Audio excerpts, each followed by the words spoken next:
अस्सलाम वालेकुम viewers, welcome to the channel Waqas Majeed dot physics. आज हम chapter number 3 motion and force उसके कुछ बहुत इंपॉर्टेंट कॉन्सेप्चुअल क्वेश्चंस डिस्कस करेंगे। तो आइए डिस्कस करते हैं क्वेश्चन नंबर 10।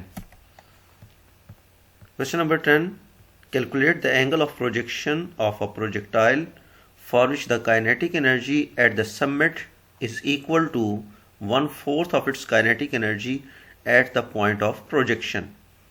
हमें एंगल फाइंड करना है एक प्रोजेक्टाइल का जिस पर उसको अगर लॉन्च करें तो उसकी काइनेटिक एनर्जी समिट पॉइंट जो कि हाईएस्ट पॉइंट कहलाता है is 1/4 of its kinetic energy at the point of projection.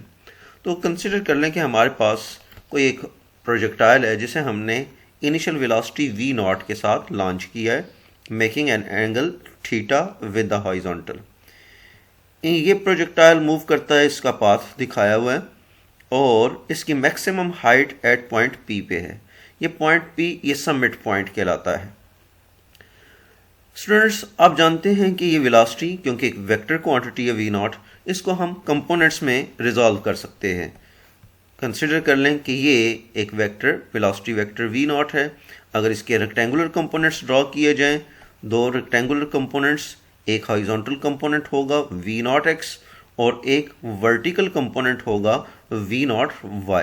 ये यहाँ दिखाए गए हैं क्योंकि इन दोनों का सम v0 के इक्वल है। हॉरिजॉन्टल कंपोनेंट v0x ये v0 cos थीटा के इक्वल होता है, जबकि v0y ये v0 sin थीटा के इक्वल होता है। स्टूडेंट्स, आप जानते हैं कि एक प्रोजेक्टाइल की मोशन के दौरान उसकी वेलोसिटी का हॉरिजॉन्टल कंपोनेंट v0x वो कांस्टेंट रहता है क्योंकि हॉरिजॉन्टल डायरेक्शन में उस पर कोई फोर्स एक्ट नहीं करती, जबकि वर्टिकल कंपोनेंट v0y ये चेंज होता चला जाता है और हाईएस्ट पॉइंट पे v0y की वैल्यू 0 होती है। इस पॉइंट पे सिर्फ और सिर्फ हॉरिजॉन्टल कंपोनेंट v0x बाकी रह जाता है which is equal to v0 cos theta. अब इनिशियल पॉइंट जहाँ से इसे लॉन्च किया गया था वहाँ इसकी काइनेटिक एनर्जी का फार्मूला वो हम लिख सकते हैं। The initial kinetic energy of projectile at the point of projection is KEI is equal to 1/2 mv0 square.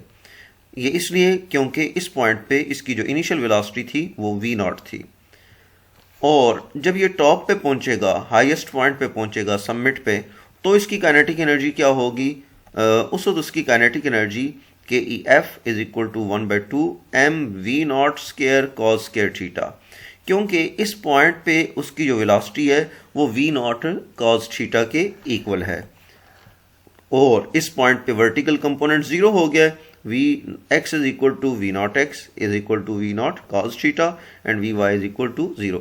तो लिहाजा ये समिट पॉइंट जो P है इस पर इसकी काइनेटिक एनर्जी है 1/2 mv0 square cos square theta. अब कंडीशन, हमें जो कंडीशन बताई गई है वो क्या है?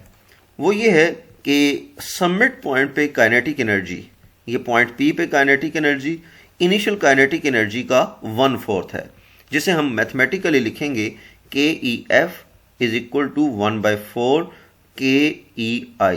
ये हमें बताई गई थी। The kinetic energy at the summit is equal to 1/4 of its kinetic energy at the point of projection. तो ये पूरे क्वेश्चन की जो कंडीशन है वो KEF is equal to 1/4 KEI है। इस इक्वेशन में हम KEF की वैल्यू भी पुट कर देते हैं और KEI की वैल्यू भी पुट कर देते हैं। पुट करने के बाद हमारे पास इस इक्वेशन में कुछ चीज़ें ऐसी हैं जो कैंसिल हो सकती हैं। फॉर एग्जांपल 1/2 mv0 स्क्वायर, ये दोनों तरफ है, ये टर्म इससे कैंसिल हो जाएगी और बाकी हमारे पास जो रह जाता है that is cos square theta is equal to 1/4। cos square theta है, दोनों तरफ हम स्क्वायर रूट ले लेते हैं, स्क्वायर रूट लेकर हमारे पास आ जाता है cos theta is equal to 1/2। हमें थीटा की वैल्यू फाइंड करनी है, एंगल फाइंड करना है, तो हम इन्वर्स ले लेते हैं। Theta is equal to cos inverse 1/2। Calculator से cos इनवर्स 1/2 की वैल्यू अगर फाइंड करें that comes out to be 60 degree. तो हमें ये पता चला कि अगर तो एंगल 60 डिग्री हो, एंगल ऑफ प्रोजेक्शन 60 डिग्री हो, तब सबमिट पॉइंट पे उसकी kinetic energy initial kinetic energy का 1/4 होगी, जो कि ये कंडीशन लिखी हुई है। उम्मीद है बच्चों आपको ये क्वेश्चन समझ आ गया होगा। इसको अच्छे से प्रैक्टिस करें, 2-3 दफ़ा प्रैक्टिस करेंगे, इंशाल्लाह आप एग्ज़ाम में बड़े अच्छे इसको ठीक लिख सकते हैं। Thank you.